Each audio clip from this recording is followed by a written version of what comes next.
Welcome to Randy's Old Time Radio Shows. Tonight, we bring you Board of Missing Heirs, an American series produced in Chicago that turned real probate cases into dramatic mysteries. Here's a curious fact. Some estates stayed unclaimed for more than 20 years before the show finally uncovered the rightful heirs. Now, settle back and follow the clues. You may be the heir to $40,000. You may be the heir to $45,000.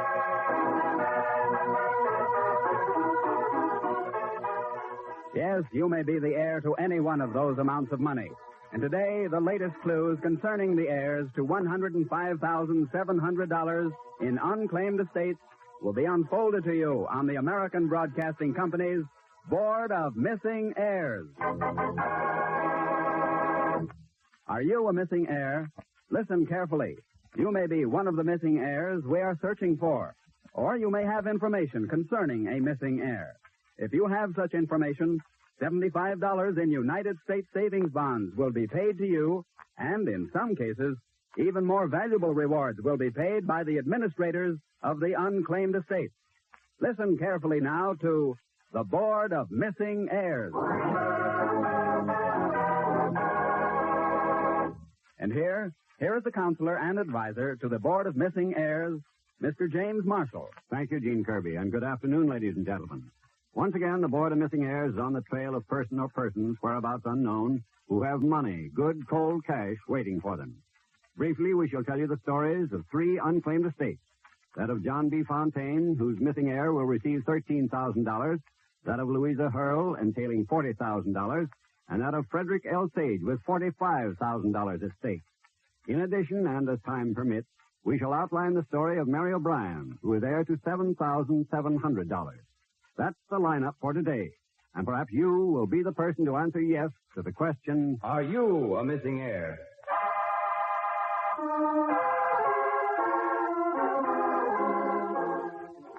John B. Fontane, born July 2nd, 1868, deceased April 20th, 1942, was really John B. Fontane, Jr. His father was the founder of the iron foundry of Huff and Fontane in Philadelphia. His mother was Elizabeth Cartwright, who gave her husband two children, John Jr. and Mary. Henry Fontane, John Sr.'s brother, went to work in the iron foundry. John Jr. was shipped off to Massachusetts Institute of Technology to learn what was to be learned there about the business of making iron and steel. While his nephew was away at college, Henry worked hard in the foundry, literally from the ground up, and soon became the foreman of the shop. It was into the clanging, ringing shop that John Jr. walked one afternoon, complete with cake-eater hat and nifty Norfolk jacket, with a diploma from MIT safely in his pocket. Old John put young John in the drafting department and called upon his learning whenever he felt it was necessary. But shortly after John Jr. came home, Huff, the partner, died, and John Sr. took over all the assets of the foundry and gave his son and brother equal voices in the conduct of the business. This was fair and fine in its way, and yet at times it led to difficulties. What's the trouble, Henry? The question of magnesium content of that special steel we're making. I see. Junior? Seems to me 5% ought to be plenty. No, more like 8 or 10, I'd say. Makes it too brittle, Hank. Now, look, Junior. When we made up that batch of the same stuff, well, almost the same stuff. Henry, Yes, John? see that frame on the wall? Uh-huh. How can I help it? Well, that represents Junior's education. Henry, I think we can afford to take his word on the magnesium content. Well, in spite of occasional family tiffs like that, the Fontaines' life moved along smoothly enough. John Jr. never married, but in 1888, Henry married one Marceline C. Ellers. Then, as the years rolled by, 7 children came to Henry Fontane, his wife, Marcy. Sadly enough, the 4 eldest children died. The 3 survivors were all daughters. The fate of 2 of them is of no immediate importance to this story. That of Agnes very definitely is, because of a happening on April 20th, 1942. April 20th, 1942. Remember that. The date may be very important to you if you are Agnes Fontane or her next of kin. Agnes' father, Henry, and her cousin, John B. Fontane, Jr., continued in the foundry for many years. Eventually, both Henry and Marcy, his wife, passed on, and John, still a bachelor, sold the Huff and Fontane Ironworks for a sizable sum. John loved good guns and spent most of his time on the range, in the woods, or cleaning, polishing, caring for his guns in the shop of a Philadelphia gunsmith named Jake Chibas, 18 North 5th Street. In his later years, his custom was to visit the gun shop every day, watching the gunsmith at his work, swapping stories, admiring the work. That was where John Fontane was on the morning of April 20th, 1942. Could use a little more number 3 oil on this one, Jake. You'll find it on upper shelf, John. Sure, thanks. Yes, I've got it. Hear that little squeak? Right in the joint here. Otherwise, she's as clean as a whistle. And nothing like an old-fashioned double-barrel 12... John, what's wrong? You fell over. Oh, you died the way you wanted, with a beautiful gun in your hand.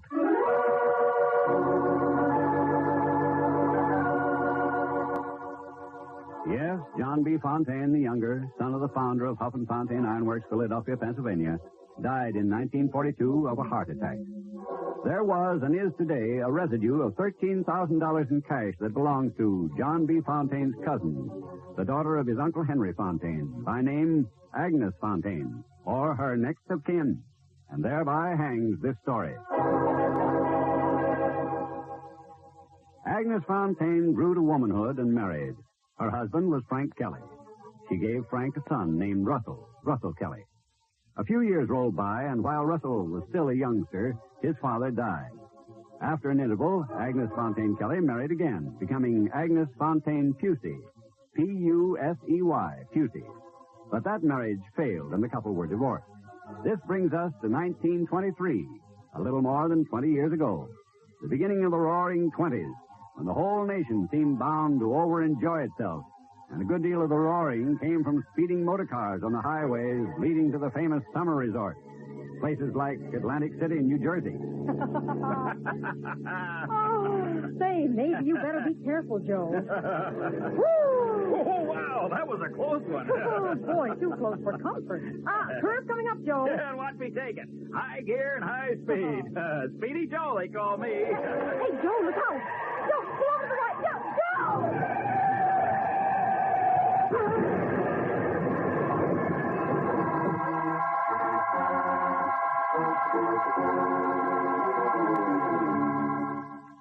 It was one of those very nasty crashes we used to see along the highways. The two cars, blinded by each other's headlights, met head-on. The drivers were killed. People were badly hurt. Agnes Fontane Pusey was lucky. Minor lacerations and sent home after first aid. Sent home to disappear. She went west, it seems. In 1924, a letter came to relatives in Philadelphia. The letter was postmarked Toledo, Ohio. 2 years passed. Another letter came, dated 1926. Postmarked Kansas City, Missouri. October 1926 brought another letter with 3 clues in it. The postmark, Santa Monica, California. the return address on the envelope, 1128 7th Street, Santa Monica, California. and the news in the letter. Well, I'm dropping the name of Agnes Fontane Pusey. I'm assuming the name of Grace Lamar.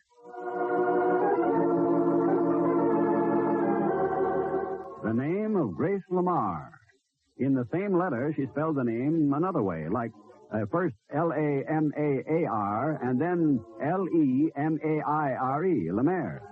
1 year later, the address changed again, this time to General Delivery, Santa Monica, California. And later still, Grace Lamar, or Lamar, once again assumed her correct given name of Agnes and her second marriage name of Pusey. Agnes Pusey, the last name under which Agnes Fontane Kelly Pusey, once known as Grace Lamar, was heard of.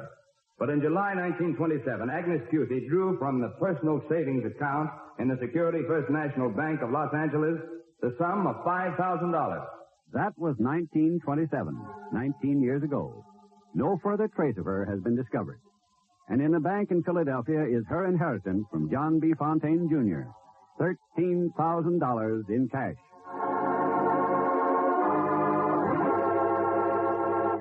John B. Fontane died on April 20th, 1942. If Agnes, his cousin, is still alive, she inherits the $13,000. If she was living then, but has passed on since, her son, Russell Kelly, is legal heir to the money. Remember, if you think you have a clue to Agnes Fontane Pusey, she must have been alive after April 20th, 1942, for either one of them to be a legal heir. Information concerning Agnes Fontane Kelly Pusey, once known as Grace Lamar and Grace Lemire. Age today approximately 71. Hair gray, formerly auburn. Height 5 feet 2 inches. Inclined to stoutness.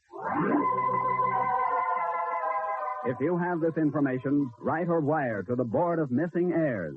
Post Office Box 705, New York 7, New York.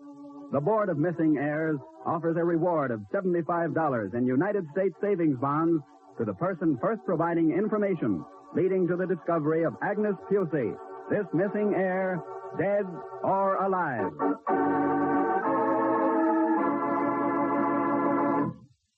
This is the story of $40,000 waiting for two people whose whereabouts are not known. The attorneys for the estate have offered a reward of $500 for information leading to the discovery and proper identification of George and Rhea Wyman or their children.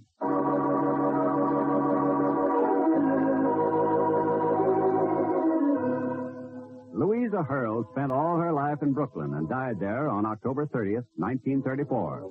Now, Louisa had an uncle, George Wyman, who sometimes spelled his name Wayman, W-E-Y-M-A-N, or Wyman, W-Y-M-A-N. He was also known as California George, who made his living in a peculiar manner aboard ocean liners. You play a mean game of cards, Wyman. All in fun, Baedeker. You set the stakes, you know. I'll admit that, but this isn't penny ante. You're into me for quite a sum. You can have your chance from here to Southampton to get it back. After all, this is a gentleman's game. Now, I've been trying to get some of it back for 2 days now. I seem to get in deeper all the time. Well, this is my lucky trip, I guess. Lucky, or else you're a wizard at cards. How am I to take that, sir? No offense, Wyman, no offense. But in all my born days, I've never seen a man with more luck and skill at the comparatively simple game of poker.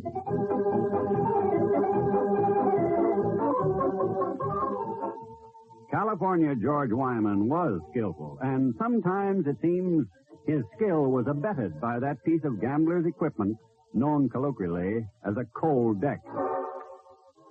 One evening during one of his infrequent stays in New York City, California George wandered along 14th Street, northern boundary of the district then known as the Tenderloin.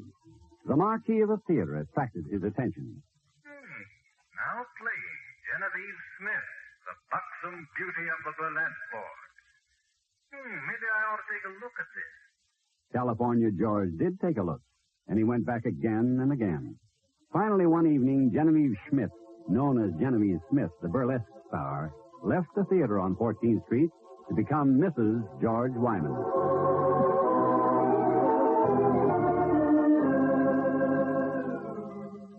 This marriage produced two children, George Jr. and Rhea.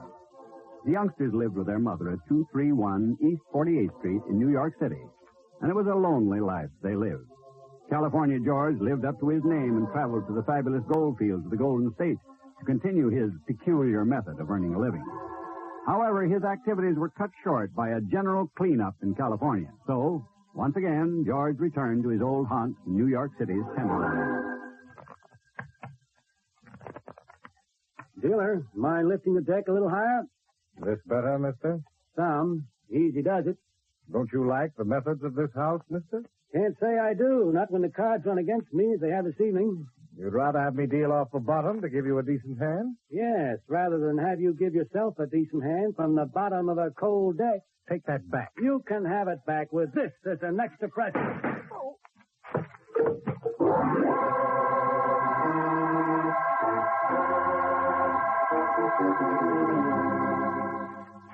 It was justifiable homicide at the inquest.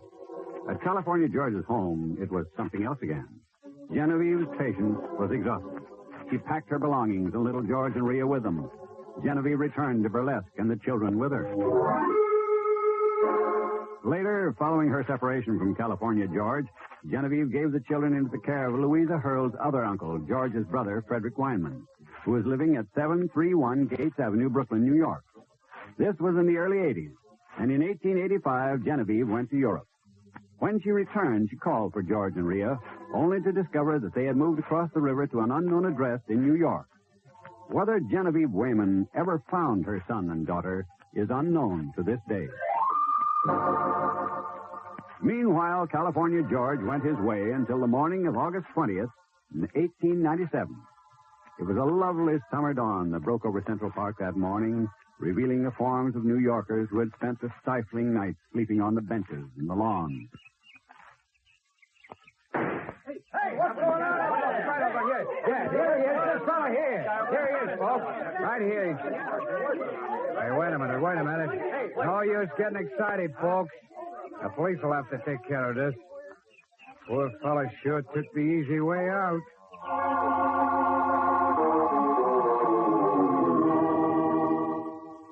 The poor fellow was California George Weinman, who died by his own hand on August 20th, 1897, according to the files of the New York Herald.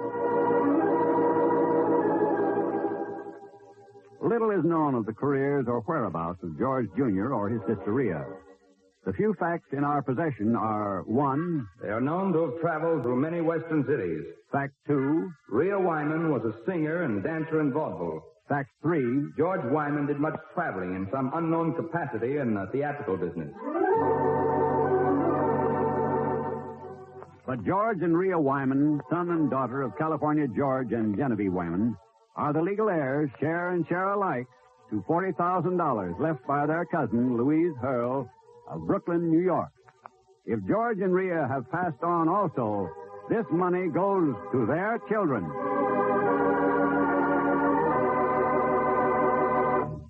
Have you information concerning these missing heirs? Are you one of these missing heirs? If you are, or if you have information, write or wire to the Board of Missing Heirs, Post Office Box 705, New York 7, New York. And remember, the attorneys for the estate of Louisa Hurl will pay you a reward of $500 for the correct and proper information concerning George and Rhea Wyman or their legal heirs.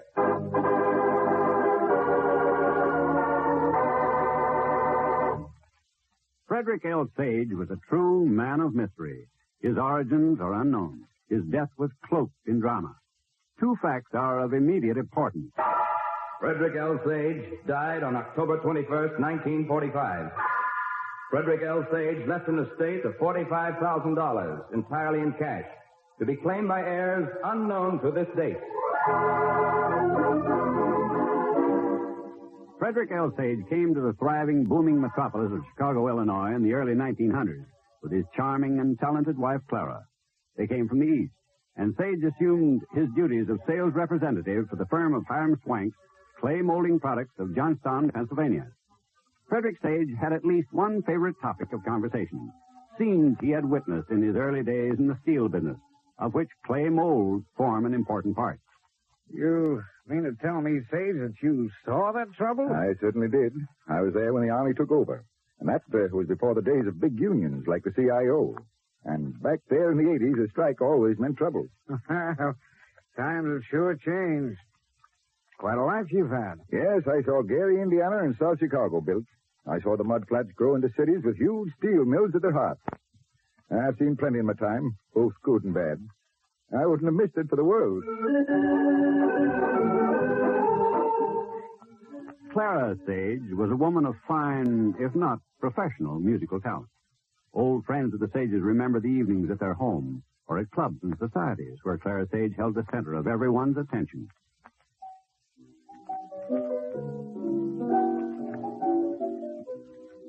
Lovely woman, Clara Sage. With music in her fingers. Not only her fingers. You ever hear her sing? No. Good? Excellent. Sometimes I think she'd have done well in opera. I see. Perhaps that accounts for the Sages' interest in Chicago opera. They both work very hard for it, you know. A little strange, you know. Here they are, pleasant, comfortable people, very well off, and yet, when you get right down to it, what do we know about them? Very little, I suppose. I know they came to Chicago from the East. Everyone knows that, but where in the East? What city? What state? Have they any relatives? Sage said something once. Oh, you mean you cracked the mystery? Oh, hardly that. He mumbled something once about having to get a check off in the mail to pay for some nephew's college education or something like that. Well, family, eh? Yeah. And you know those vacation trips they take? Always back east. Well, someday something will turn up, although you never can tell.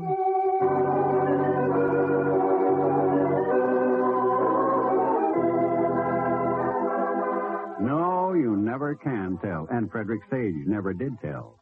One piece of evidence about those summer vacations did come to hand. It seems it was a sort of second honeymoon. Well, now, is this all right, dear? A little more to the left, Clara. No, not yourself. Just turn your head. Oh, Fred, now, for heaven's sake, why do you fuss so? I want to get the light just right. The sun was causing a shadow on your upper lip. Well, how is this? Fine.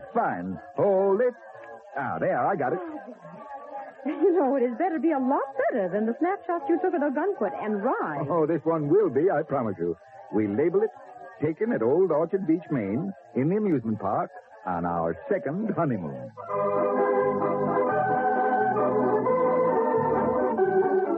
The picture Sage took of his wife that summer day in Old Orchard Beach is one of the few and very meager links with his past. Links that snapped almost completely when Clara Sage died about 12 years ago. Then Frederick Sage lived by himself in the Hyde Park section of Chicago's South Side and continued on his daily round of the steel mills almost to the day of his own death. Early in the morning, his chauffeur would call for him. Their conversation was barely more than... Good morning, sir. Good morning, James. We'll go out to Gary this morning. Yes, sir. And in the evenings, when they returned to the door of the South Side apartment house... Good night, James. Early tomorrow. Yes, sir, on the dot. Good night, sir. That was all. No confidences between man and master. Practically no conversation. Just the necessities of greetings, directions, and farewells. Until one morning in October last year.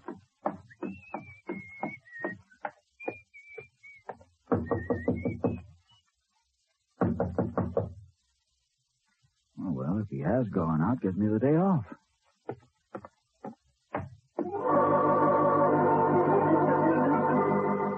The chauffeur went back to the garage and waited there all day for a call from Mr. Sage, but none came. The next morning, shortly after 8, he tried again.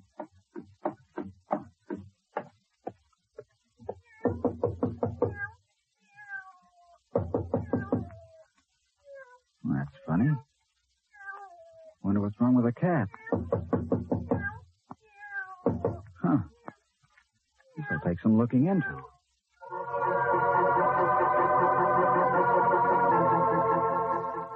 Okay, son. What's the trouble? Well, Sergeant, this is the second morning I've called for my boss, Frederick Sage, with the car, and he hasn't answered my knock. Has he ever done that before? Well, once or twice, yeah. Okay, then. Why worry? Well, it's his cat. He keeps meowing at the other side of the door. Never you mind the cat, son. Cats will meow for just no reason at all. Or maybe just because they're alone. Try again tomorrow and let us know over at the precinct.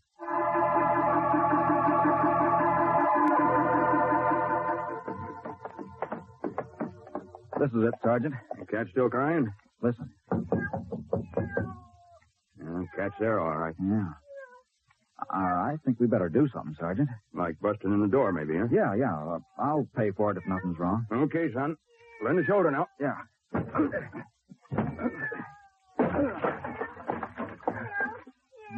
You were right, son. This you, Mr. Sage? Yeah. Maybe if we'd broken down the door the first day... Now, don't worry about that. I'm no medical examiner, but I've seen bodies before. Mr. Sage has been dead in that chair at least 3 days.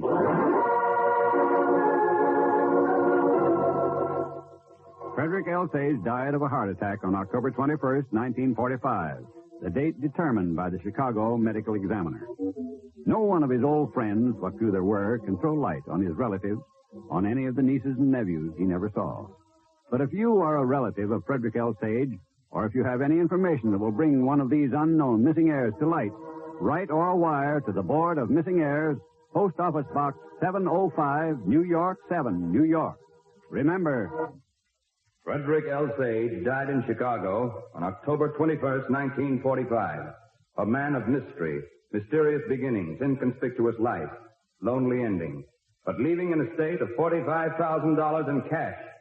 Are you one of his missing heirs?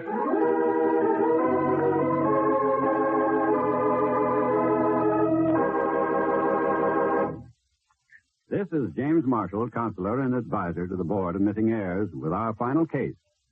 20 years ago, Mary O'Brien, daughter of John J. O'Brien and Mary Harrington, disappeared. At that time, she was 55 years old. Mary O'Brien has been traced to Hackensack, New Jersey. She worked as a housekeeper. White House, New Jersey. Patterson, New Jersey. Plainfield, New Jersey. Plainfield was Mary O'Brien's last address in 1922. There is no further trace of this woman, who would be 75 years old on September 8th this year if she were still living. Held in trust for her or her next of kin is the sum of $7,700. Do you know Mary O'Brien, daughter of John J. and Mary O'Brien? Are you her next of kin? Have you information that will lead to the solution of this mystery? Can you answer yes to the question, are you this missing heir?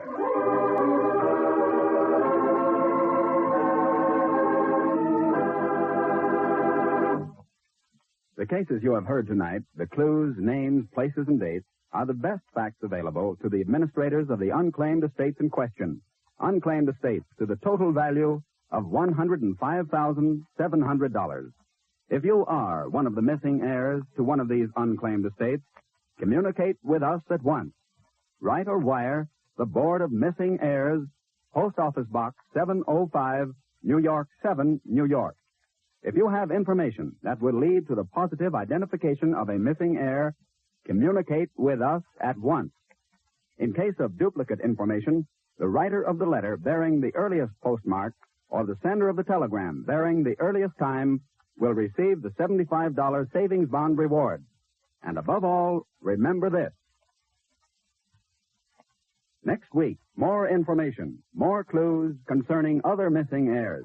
Next week, the Board of Missing Heirs may broadcast the information that will lead you to answer yes to the question, are you a missing heir?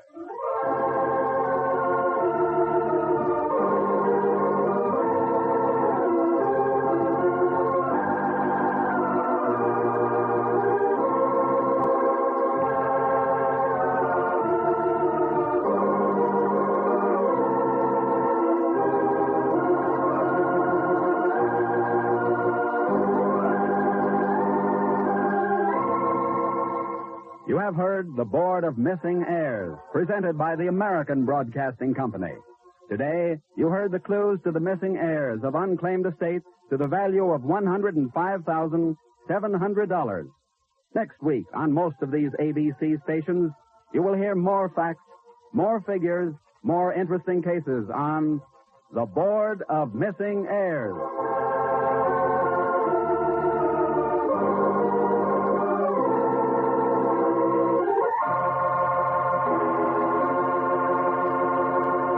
The Board of Missing Heirs is produced by James F. Waters and Alfred E. Chabelle. Adapted for radio by Ira Marion and directed by Charles Harrell. Individuals portrayed on this program were impersonated.